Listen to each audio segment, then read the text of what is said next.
4 года каждый день с мамой под ручку километр между деревьями. Одному страшно, признается 10-летний Искандер. Так он добирается до остановки школьного автобуса. Больше всего мы боимся так-то собак, потому что они приходят из Кульсиитова к нам в деревню, и нам так страшно ходить. Приходил на остановку, здесь куча прямо на остановке собак. Это опасно, и дети очень боятся ходить. Машины очень часто, пьяные тоже очень часто ходят.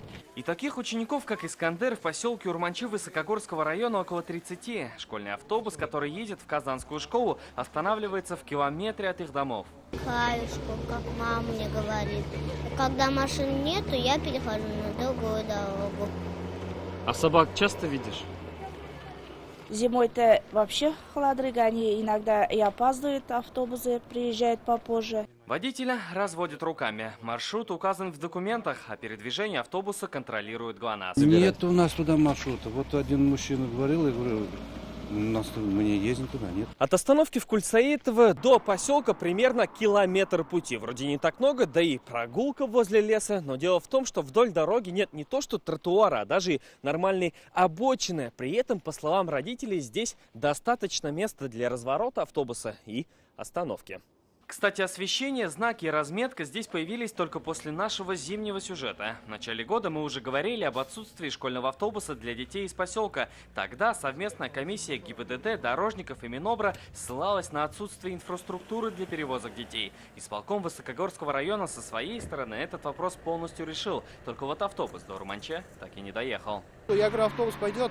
Они говорят, бюджетом деньги не заложены, автобуса не будет.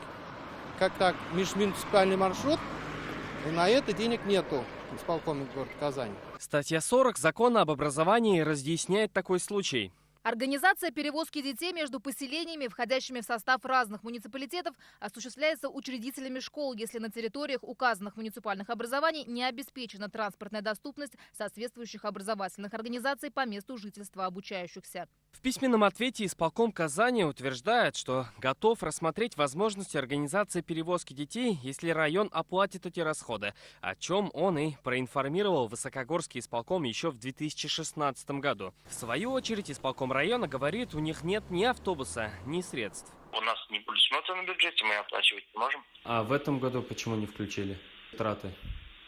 А мы же не можем, это же не наш маршрут, мы как можем включить? Ну, это же ваши дети.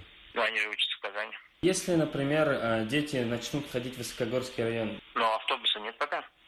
Нет. Таким образом, два соседних исполкома 2 года не могут решить вопрос, кто должен заплатить за перевозку детей. За разъяснениями мы обратились в прокуратуру республики. В ведомстве начали прокурорскую проверку. Мы будем следить за развитием этой истории. Салават Ахмадуллин, Марат Саидгараев, ТНВ, Казань, Высокогорский район.